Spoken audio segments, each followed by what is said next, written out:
देवली गांव पहाड़ियों की चोटी पर बसा एक छोटा सा गांव था। देवली दिन के समय ये गांव जितना शांत और खूबसूरत लगता था, लेकिन रात होते ही उस गांव के आसपास फैला हुआ जंगल कुछ और ही कहानी सुनाने लगता था। देवली गांव के बुजुर्ग कहते थे कि उस जंगल में एक भयानक दानव रहता है जो रात के अंधेरे में जागता है, और जो भी उसकी शांति भंग करता है वो कभी उस जंगल से वापस नहीं लौटा। आदित्य 28 साल का फोटोग्राफर शहर की भागदौड़ से दूर प्रकृति की तस्वीरें लेने देवली गांव पहुंचा। गांव वालों ने उसका जोरदार स्वागत किया। उसे गेस्ट हाउस में ठहराया गया। गेस्ट हाउस के मालिक ने कहा, देखो आदित्य, ये जंगल बहुत सुंदर है, लेकिन एक बात का ध्यान रखना, शाम ढलने से पहले वापस लौट आना। आदित्य ने मुस्कुराते हुए कहा, रमेश जी, मैं इन कहानियों पर विश्वास नहीं करता। और वो अगली सुबह कैमरा लेकर जंगल की ओर निकल पड़ा। जंगल दिन के समय बहुत ही सुंदर था। ऊंचे ऊंचे पेड़, पक्षियों की चहचहाहट और सूरज की किरणें पत्तों से छिन कर आती हुई। आदित्य फोटो खींचते खींचते इतना आगे निकल गया कि उसे पता भी नहीं चला कि कब शाम होने लगी। उसने जल्दी से वापसी का रास्ता ढूंढना शुरू किया, लेकिन उसे महसूस हुआ कि वो रास्ता भटक चुका है। पूरे जंगल में अंधेरा गिरने लगा और तभी झाड़ियों के पीछे से कुछ हिला।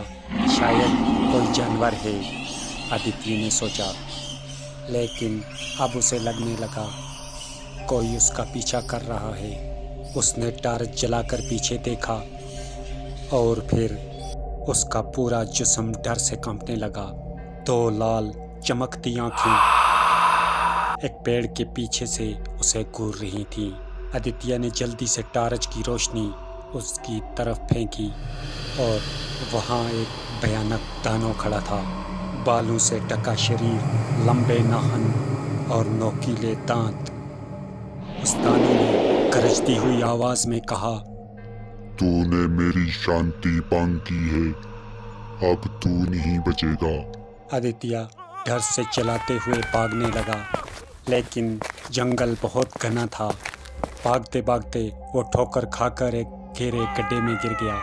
टार्च हाथ से छूट गई। अब सिर्फ उसे एक ही आवाज सुनाई दे रही थी, उस दानव की सांसों की आवाज। तभी उसे दूर टार्च की रोशनियां नजर आई।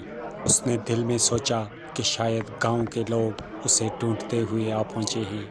वो जोर जोर से चिल्लाने लगा, बचाओ बचाओ। गांव के लोग उसकी आवाज सुनकर उसकी तरफ भागने लगे। उन्होंने शोर मचाया और रोशनी दानव की ओर डाली। दानव एक जोरदार गुर्राहट के साथ जंगल की गहराइयों में गायब हो गया। आदित्य को गांव लाया गया। वो डर से कांप रहा था।